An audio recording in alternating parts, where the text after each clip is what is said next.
Biology की एक separate आरती ma'am की क्लास ज्वाइन करने के लिए हमारी यूट्यूब चैनल को सब्सक्राइब करें।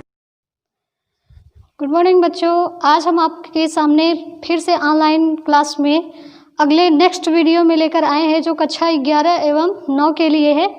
तो आप इसको ध्यान से देखिए। यहाँ पर हम कोशिका के बारे में पहले बता चुके हैं कि कोशिका होता क्या है, इससे संबंधित कुछ पॉइंट भी बता चुके हैं और हम कोशिका में पादप कोशिका और जंतु कोशिका में अंतर भी पढ़ चुके हैं। काफ़ी कुछ हम लोगों ने पढ़ा। उस कोशिकांग क्या होते हैं, कोशिकांग के कई उपनाम हैं, उसको भी पढ़ा। तो आज हम आपके सामने लेकर आए हैं जंतु कोशिका और पादप कोशिका का आकार किस तरीके से होता है। तो सबसे पहले हम आपको यहाँ ये बता दें ये किस क्लास के लिए है। ये कक्षा 9 एवं 11 के लिए है। ये कक्षा 9 एवं 11 के लिए किसके लिए है? कक्षा 9 एवं 11 के लिए। इसको आप आसानी से पढ़ पाएंगे। तो ये देखिए, इसमें जो है ये किसी भी एग्ज़ाम में पूछा जा सकता है। आगे आपको चल कर के पढ़ना ही पड़ेगा। तो आज हम इसके बारे में बता रहे हैं। यहाँ पर पार्ट 5 या 4 जो कुछ भी है। तो ये कक्षा 9 एवं 11 के बारे में हम ये लेकर आए हैं कोशिका के बारे में। तो आप देख रहे हैं यहाँ पर पादप कोशिका लिखा हुआ है और यहाँ पर क्या लिखा हुआ है? जंतु कोशिका। तो सबसे पहले देखिए पादप कोशिका कैसी होती है? आकार में खटकोड़ी होती है, जबकि जंतु कोशिका कैसी होती है? आयताकार होती है। अब पादप कोशिका में देखिए, ये हमने बताया था पादप कोशिका में मोटी कोशिका भित्ति पाई जाती है। देख रहे हैं यहाँ पर ये इतनी मोटी सी कोशिका भित्ति पाई जाती है। किसकी बनी होती है? सेलुलोज की बनी होती है, जो दृढ़ एवं मजबूत होती है, बहुत हार्ड होती है ना। तो जंतु जो पादप कोशिका है उसमें मोटी सेलुलोज की बनी कोशिका भित्ति पाई जाती है, जबकि इसमें देखिए आपको कहीं ऐसी कोई संरचना मिल रही है जिस तरीके से इसमें ऐसा कुछ नहीं। तो यहाँ पर देखिए ये पादप कोशिका है। पादप कोशिका के अंदर कौन कौन से कोशिकांग पाए जाते हैं इसके बारे में हम यहाँ बताने चल रहे हैं। तो आप देख रहे हैं इसका आकार कैसे है? खटकोड़ी है। इसके चारों तरफ से एक मोटा कवच या मतलब कि रक्षा करने वाला पादपों की भित्ति यानी पादप कोशिका की रक्षा करने वाला एक मोटी दृढ़ कोशिका भित्ति पाई जाती है। ये 3 कोशिका भित्ति के 3 पार्ट होते हैं, प्राथमिक कोशिका भित्ति, द्वितीयक और तृतीयक। ये किसकी बनी होती है? सेलुलोज की बनी होती है, जो दृढ़ एवं क्या होती है? मजबूत होती है। उसके बाद हम चलते हैं, इसके अंदर चलते हैं। तो यहाँ पर आपको दिख रहा है ये कोशिका केंद्रक। ये क्या है?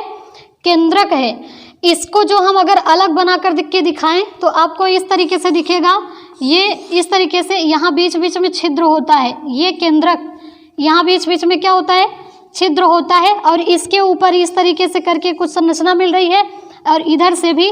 तो ये केंद्रक है। केंद्रक के कुल कितने भाग होते हैं? 5। इसको हम क्या कहेंगे?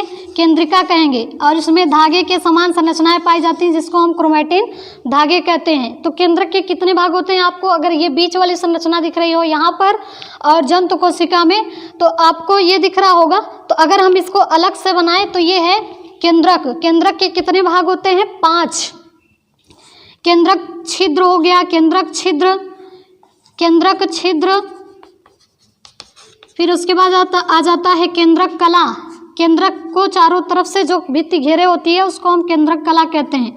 केंद्रक कला या केंद्रक झिल्ली भी कह सकते हैं, केंद्रक कला। फिर उसके बाद आ गया ये केंद्रिका है, केंद्रिका। फिर उसके बाद इसमें जो जाल के समान संरचना उसको हम कहते हैं क्रोमैटिन धागे। क्रोमैटिन धागे क्या बोलते हैं? क्रोमैटिन धागे। फिर इसमें द्रव होता है, लिक्विड कुछ भरा होता है, उसको हम केंद्रक द्रव बोलते हैं। केंद्रक द्रव बोल देते हैं। क्या बोल देते हैं? केंद्रक द्रव। तो ये बीच वाला भाग देखेंगे इसके, ये पूरा देखिए, इसमें इसके अंदर केंद्रिका है। फिर इसके किनारे पर छोटे छोटे छिद्र हैं, उसको केंद्रक छिद्र कहते हैं। फिर केंद्रक को चारों तरफ से एक झिल्ली घेरे हुए है, उसे हम केंद्रक कला कहते हैं।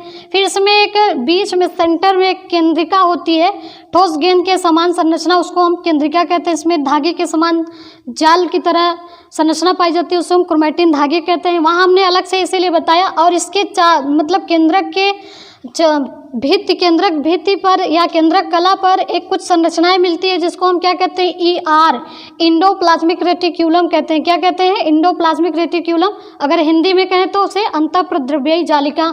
उसके बाद इस ER पर कुछ दानेदार संरचनाएं पाई जाती हैं जिसको हम राइबोसोम नाम देते हैं। क्या नाम देते हैं? राइबोसोम। आपको दिख रहा होगा ये कण के समान संरचनाएं, दानेदार संरचना, वो राइबोसोम है। इतना समझ में आ गया। अब इसके बाद यहाँ पर पादप कोशिका में देखिए ये 2 खाली रिक्त स्थान पाया जा रहा है जिसको हमने बताया था रिक्तिकाएं। हमने ये कहा था कि पादप कोशिका में बड़ी रिक्तिकाएं पाई जाती हैं जबकि जंतु कोशिका में ऐसी कोई संरचना नहीं मिलती है। तो रिक्त स्थान पादप कोशिका में 2 बड़ी सी खाली स्थान पाए जाते हैं और उसको हम रिक्तिकाएं कहते हैं। इसमें कुछ एंजाइम भरे होते हैं और कुछ कलर पदार्थ, पौधों में फूलों में रंग प्रदान करने के लिए कुछ पिगमेंट होते हैं, वो चीज़ होता है। फिर इसके बाद ये वाली ऐसी संरचना जो इस तरीके से है इसको हम माइटोकॉन्ड्रिया कह रहे हैं। क्या कह रहे हैं? ये माइटोकॉन्ड्रिया, कुछ इस तरीके से संरचना, इसको माइटोकॉन्ड्रिया। फिर इसके बाद देखा जाए तो ये माइक्रोट्यूब्यूल है। क्या है ये? माइक्रोट्यूब्यूल।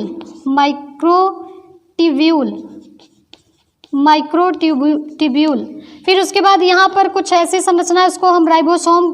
देखिए इसमें एक से अधिक माइटोकॉन्ड्रिया ये सब हो सकते हैं और राइबोसोम है ये।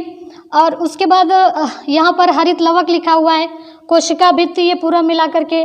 फिर ये देख रहे हैं आप, ये गाल्जी बॉडी है पूरा, ये हमने बताया केंद्रक। फिर उसके बाद इसके बाहर की जो कला है वो ER इंडोप्लाज्मिक रेटिक्यूलम। फिर खाली 2 स्थान है उसको हमने रिक्तिकाएं नाम दिया। फिर कुछ दानेदार संरचनाएं विशेष मिलती हैं उसको हम राइबोसोम कहें। फिर उसके बाद एक माइटोकॉन्ड्रिया होता है। तो ये सारा चीज़ देखिए इसमें भी और इसमें भी दोनों समान हैं, लेकिन हरित लवक पादप कोशिका में मिलता है, इसमें नहीं मिलता। और इसमें लाइसोसोम नहीं मिलता पर इसमें लाइसोसोम मिलता है। इसमें जगह जगह क्या पाया जाता है? लाइसोसोम पाया जाता है। तो ये हमने पादप कोशिका और जंतु कोशिका में अंतर हम बता चुके थे। इसका चित्र के आधार पर देखें तो ऐसा था। तो एक बार फिर से देखते हैं पादप कोशिका का आकार कैसा होता है। खटकोड़ी होता है, इसमें कुछ चित्र बनाए गए हैं। इसके अंदर जो भी अंग पाए जा रहे हैं उसे हम कोशिकांग कहते हैं। ये हरित लवक है। फिर उसके बाद कोशिका भित्ति, फिर उसके बाद गाल्जी बॉडी है ये पूरा केंद्रक है। फिर इसके में केंद्रक कला पर जो संरचना मिली है उसको हम अंतःप्रदेवी जालिका कहते हैं। फिर इसके बाद ये 2 खाली स्थान है इसको हम रिक्तिकाएं कह रहे हैं।